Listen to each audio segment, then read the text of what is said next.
We're often told the ego is the enemy, a saboteur within, something to overcome, a hurdle in our spiritual journey, or destroy, obliterate, banish from our consciousness. But what if the ego is not simply an adversary, a force working against us?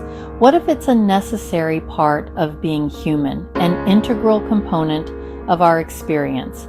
The ego is our inner guardian, a watchful protector, shaping our sense of self, molding our identity in the world, and helping us navigate the world, guiding us through complex social landscapes. When we treat it as an enemy, something to be suppressed, we create inner conflict and suffering, a battleground within our own minds.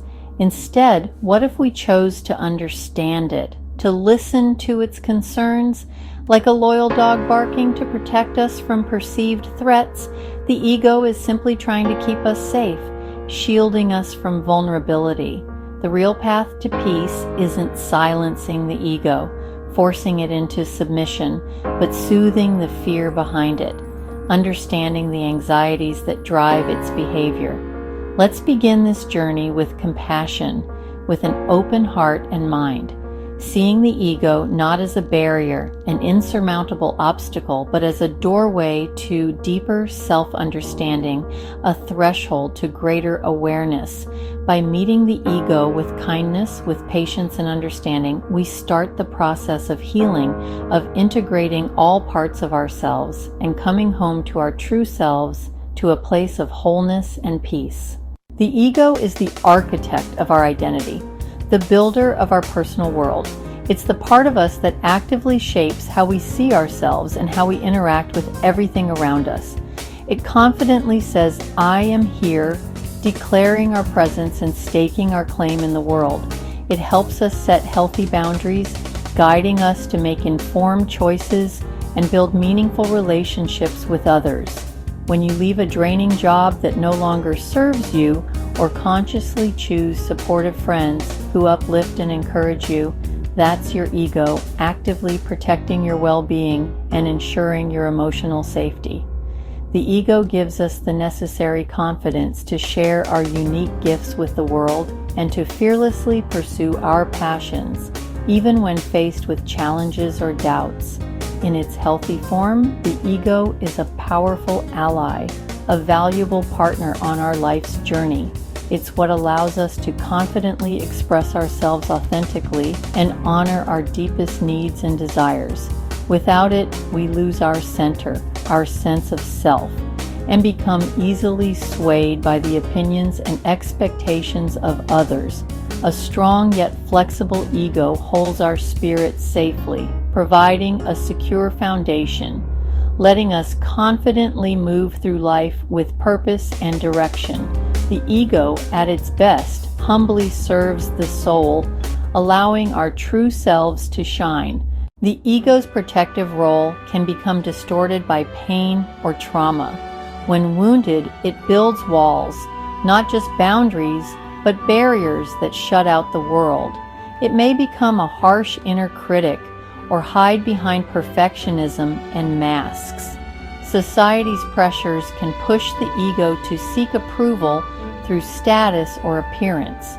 These fear-based strategies are not the ego's true nature. They're symptoms of its wounds. The ego isn't the problem. The pain it's trying to manage is.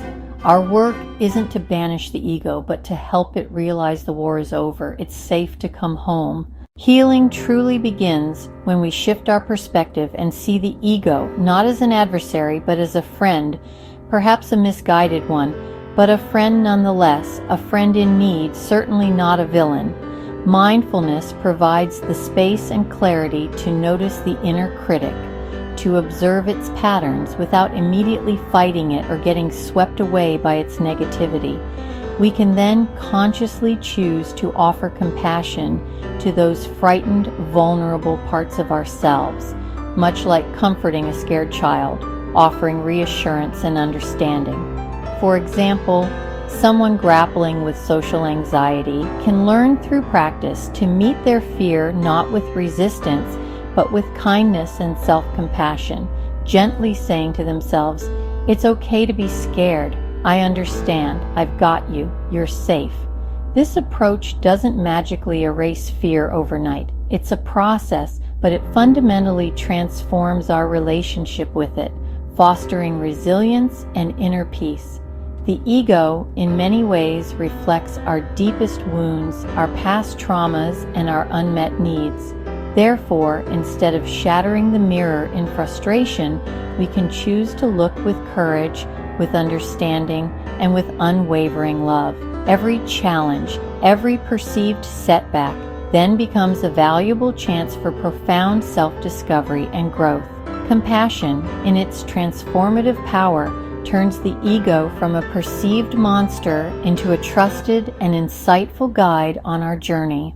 As we offer compassion, the ego's mask softens and its walls dissolve. The ego learns it doesn't have to protect us alone. It can trust our deeper awareness. This integration lets our authentic self, our soul, shine through. We act less from fear and more from what's true for us. Embracing all parts of ourselves, we become whole, divine and human, spiritual and grounded. The healed ego becomes a trusted advisor, not the ruler. By listening to its fears with kindness, we create space for our soul's light to shine.